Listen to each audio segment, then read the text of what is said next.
Isso aqui, oh, é pouquinho de Brasil, iaia. Hi.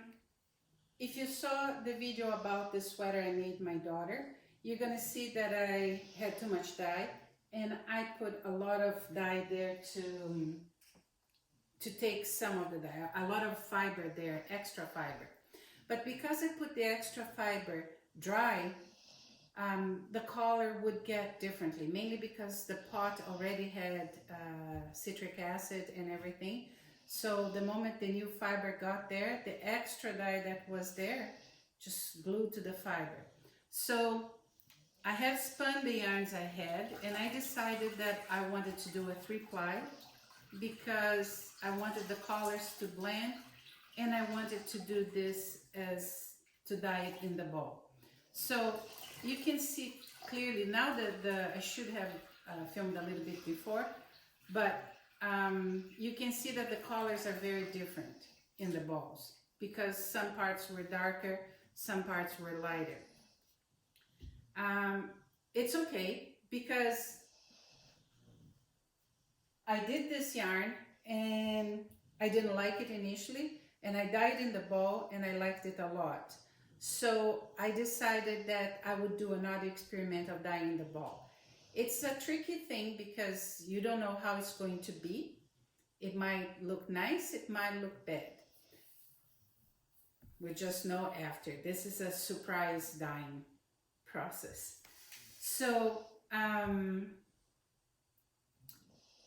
had the balls yesterday in water, and to keep them, like I filled up the pot with water above the balls, and then to keep them down, I put my crock pot top and I put a weight on it to keep them down, and it stays since yesterday soaking in water and vinegar. I have around a little bit less than 600 grams of fiber, so I put around 500 milliliters of vinegar in this water, and I let it soak because I want the dye to go through as much as possible, and I want the fiber to get as much color as possible, mainly because this already had dye on it. So let's see how it's going to work. Normally I like to do this in a crock pot because the crock pot is a low heat, a low source of heat, and I really like dyeing in the crock pot. But to do the 3 balls at the same time, I was not able to do it. What I'm aiming here is to get browns. So this is a purplish color, like violet and purple color. So I think if I put yellows, it's going to work. It's going to give me more like browns. But anyway, I want it to be speckled. Like this one, you can see all colors in this yarn. You have golden, you have browns, you have blues, you have greens, everything. So I'm hoping to get something like that too. And I'm doing the 3 colors at the same time. So I had around 500 milliliters of citric acid here, and you should have the same amount of citric acid, or not citric acid, sorry, of vinegar as the weight of the fiber. So I add more or less 8 milliliters of vinegar to each of my dye things. And what I did is the first dye, I have 300 ml of yellow, so this should give me more to the brown, hopefully. And then I have green. I put 100 ml of yellow and then 50 ml of green. And the red, I'm working with these food dyes. And the thing here with the food dyes is that this red is more like a purple. I don't know why. It's not a purple, it's a dark red, but it's not really a vibrant red.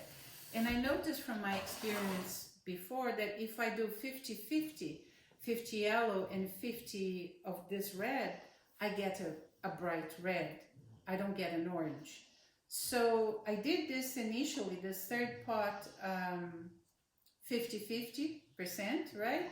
So like 50 mLs of yellow, 50 mLs of red, but I don't like it red. I want it oranges. So I mixed a little bit more of orange. It is like 8 mLs of orange, and I'm having it here. And even if I don't use it all there, I hope it looks like a little bit more orangey now, and that's what I want. So I don't know what the colors will be. This is a surprise. I'm hoping I'll have a little bit of everything.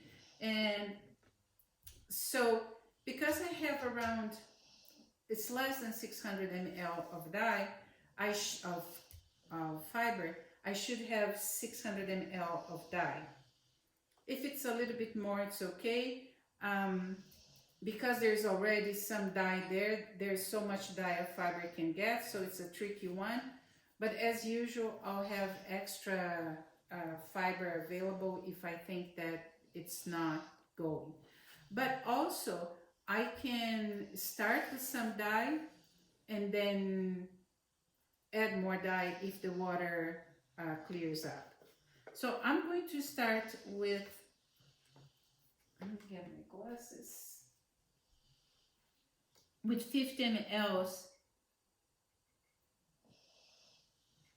of each color, of the color green, and I'm going to put this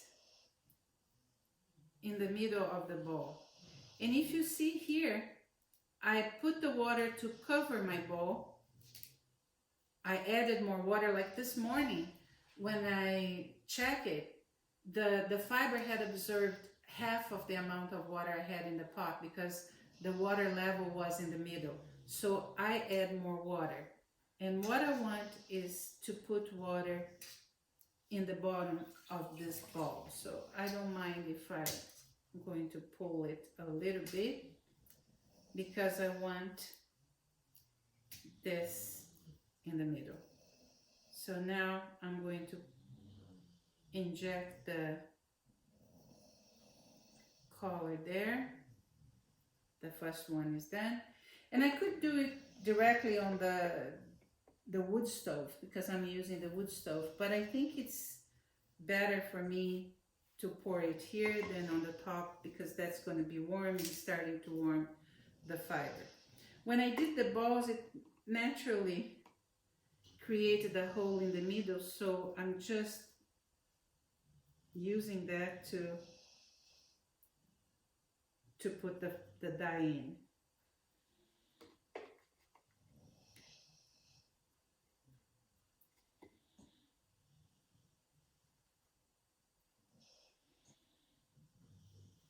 The way when you're dyeing balls, the tighter you make the balls, the less dye will go through, and then you can get different effects on it.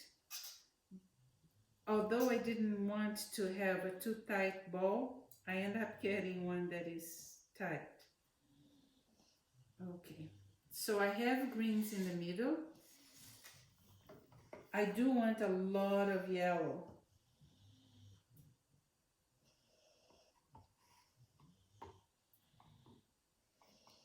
So the yellow I'm pouring on the water.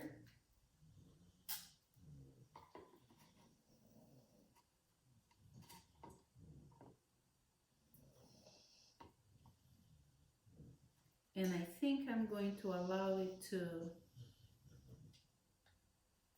work before I put the red.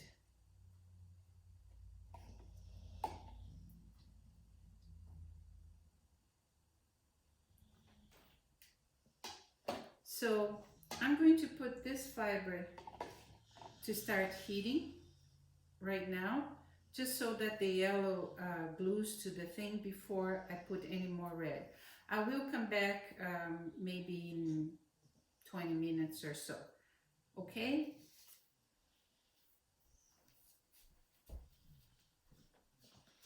And the thing with the wood stove is that if you don't add wood, it's going to be a low heat too. And it's free energy, right? So that's perfect. I'll come back to you. So 15 minutes later, what I can see is that the first ball that I put the dye leaked through the bottom. So you can see the two balls have a lot of green on the top, but the third ball doesn't have, and the water that was yellow is now green. So I will just add a little bit of green here, 25 ml on the top, just so that I get some more green in this area. And I'm looking for brown. Brown is a mixture of blue, red, and yellow. So I think I will be okay. I don't know. And that's the thing with dyeing the ball. It's a surprise. You never know how it is. So I got this injection that is smaller, and it has red and yellow, so orangey. And I'm injecting it there. If I think that it's not absorbing too much, I will throw some citric acid there, because citric acid always makes the fiber absorb faster. But not now. Right now I just want to inject more. And I think I'll do 2 of this, because this is just 10 ml.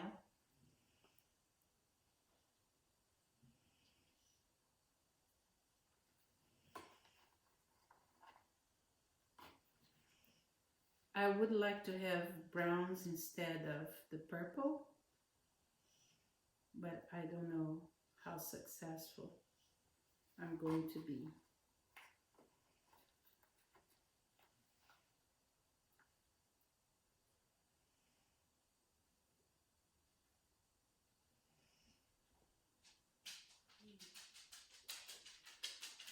And the water is not covering it. I really would like everything to get color. So after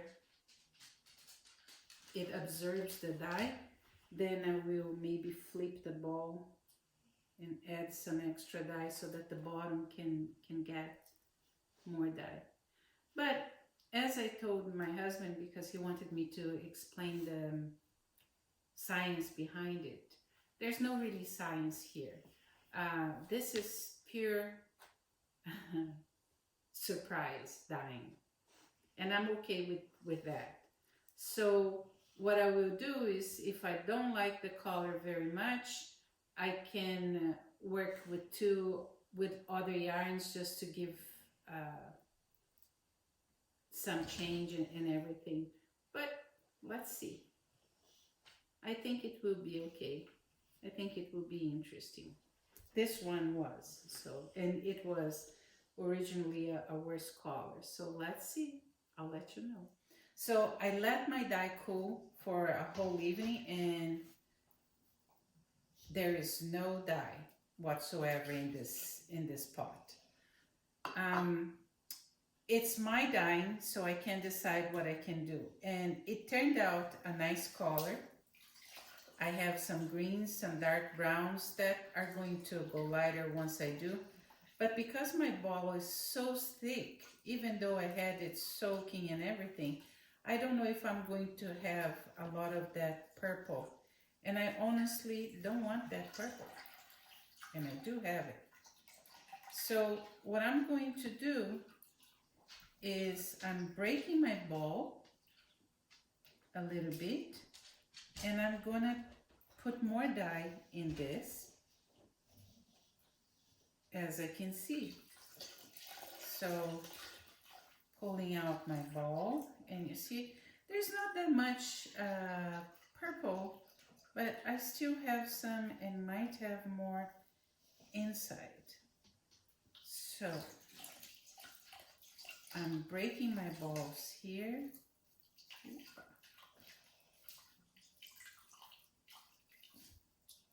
And this one seems pretty good. And all I'm going to do is to add dye to the pot, just because I want less. So the tighter it is, the harder it is to get. As a matter of fact, the purple doesn't look bad here. That's a good question. It looks really good. Maybe I'll keep it.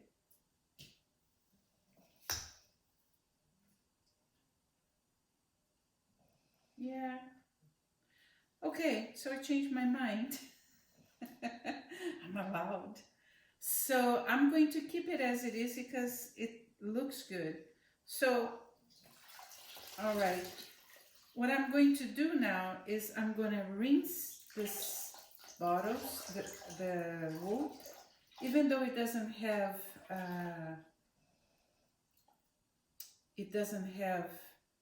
any dye. I'll just lightly rinse all of them, let them dry, and once they dry, I will then unroll it and put it on the skein, because it will be easier to unroll when I have the skein done. So yeah, it doesn't look that bad.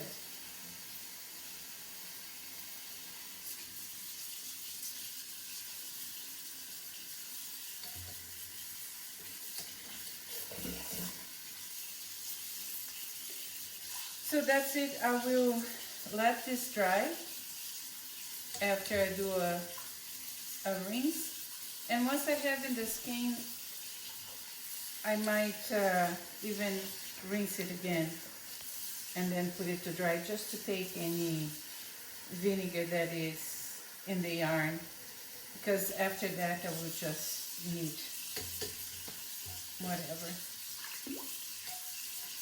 So I'll come back when the skein is dry, when the fiber is dry, and I put it on the skein. Okay. This is the final sweater that I have done with the balls. So I had 3 balls, and I have still almost a complete ball left over. Because I'm doing this for the children of the North, I didn't have a child itself. So I did, I choose a circumference in my book of sweaters for children, and I did it, and I followed the book dimensions and guidelines, right?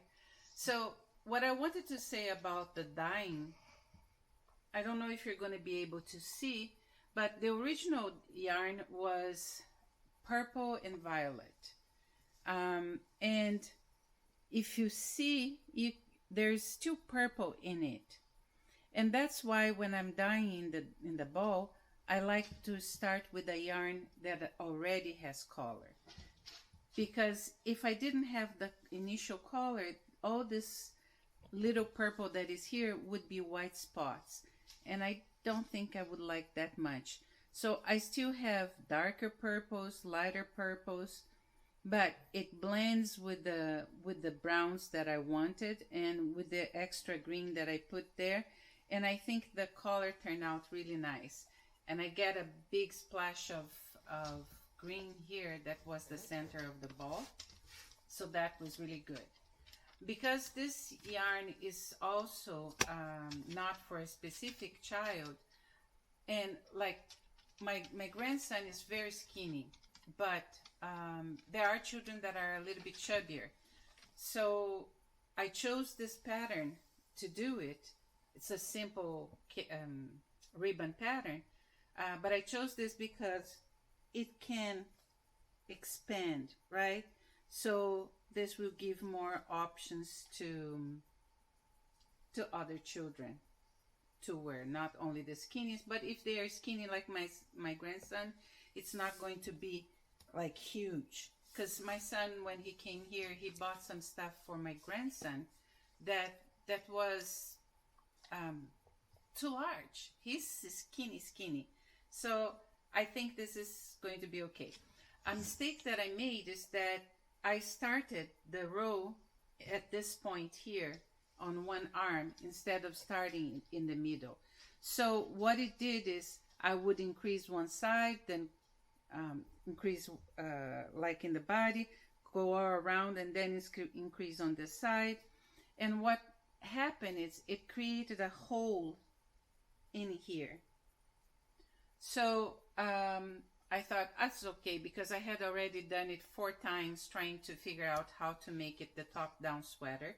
This was my 3rd top-down sweater and my first raglan top-down sweater. So it took me 3 times. On the 4th time, I had said, oh, now I got it. And I was here when I saw the holes here. And I'm not going to undo it again. And I thought to myself, I'll ask my husband to make a wolf and put it there. But, and he did. So he did a wolf. But we thought that if I had the wolf here, when this expands, if the child is a little bit thicker, then it's going to be a problem in this area. So instead, I fixed it by stitching on the top of it as if I was mending or seaming the 2 sides together, and I don't see the holes anymore. So I was very happy with this. I really like my Japanese book, so I was trying to make some stitches from that in this, and I started it on the base, but because the yarn is very thick, I couldn't do more than 1. So, but I think it turned out nice and in general. So I have on the sleeves too, and only there, because here I wouldn't have enough space. I'm happy with the results. So dyeing the bow is nice. If you don't mind the white spots, you can start a bow in white. I want to do some more experiments with them, because if you tie the bow tighter, less dye is going to go through. If it's a more looser bow, you're going to have more yarn, more dye fiber going through. But anyway, you can always do as I did. You can pull it a little bit if it's a tight one, and then add dye there if you don't want the white spots. But for me, what I like most about the dyeing in the bow is the surprise. And so far, so good. I really like the surprise. I hope you like it too. Thank you for watching. Isso aqui, oh, é pouquinho de Brasil, iaiá.